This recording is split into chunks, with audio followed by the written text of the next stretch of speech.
Alright, shit. It's like 10 o'clock. Last time I saw my grandmother, she asked me was I still praying. I feel like one of the most important things that a company can do is interact with their fans. It may seem like common sense, like if you're a game developer, you want to interact with your fans, but I find it hard. I find it hard to believe that some companies don't really know how to do it, and it's kind of crazy because to me and you, it's like a no-brainer. It's like I talk to you and I interact with the fans, but yeah, I want to shed some light on a company that I think used to do this very well and that doesn't really do it anymore. I mean, they kind of still do it, but you wouldn't really be able to tell. I used to be in love with Valve. I used to love their content. I still interact with Valve. It's just they don't interact with me. They don't interact with us anymore. It's not even about making games. You can make excellent. You can make something like Portal 2, right? But there's a side to that. You could be like Nintendo. You can make Breath of the Wild, but every time they try to do something, you like negatively interact with them. It shows that you really don't care about your fans. You don't care about what they do. And even if it's a passion project, you take it down. Like, you don't give a fuck. Valve, on the other hand, I feel like they did that very well. You know, they had the plushies. If anybody remembers that, they had the books they'll talk about. They did it very well, and I feel like that made people really love them. I know a lot of people who are diehard Valve fans because they just make quality games, but on top of that, they know how to interact with their fans. They know what to do, and I feel like that's why they're so big, and that's why they're so respected in the gaming industry. And one of the ways they interacted with their fans was through lore. It helps your game a lot. It helps it stick out, and it helps consumers attach themselves to your work.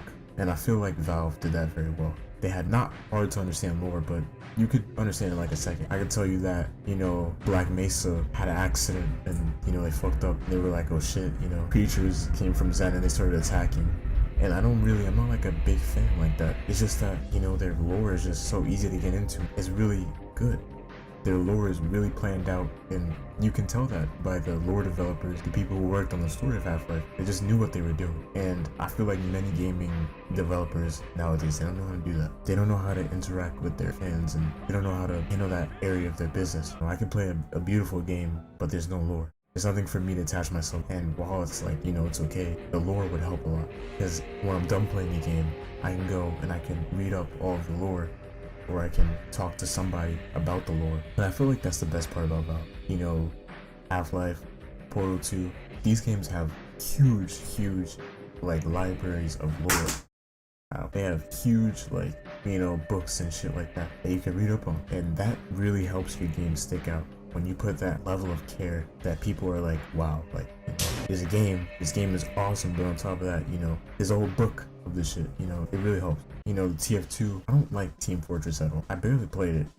And when I played it, I didn't have fun at all. It's just not my type of game, but I know about Saxon Hale, I know about all these people because there was lore about it. Nowadays, I guess they just stopped. I don't know. They're focused on innovating. While it's fine and all, I miss their lore. I miss Blue Team and Ratman and shit like that. I miss that.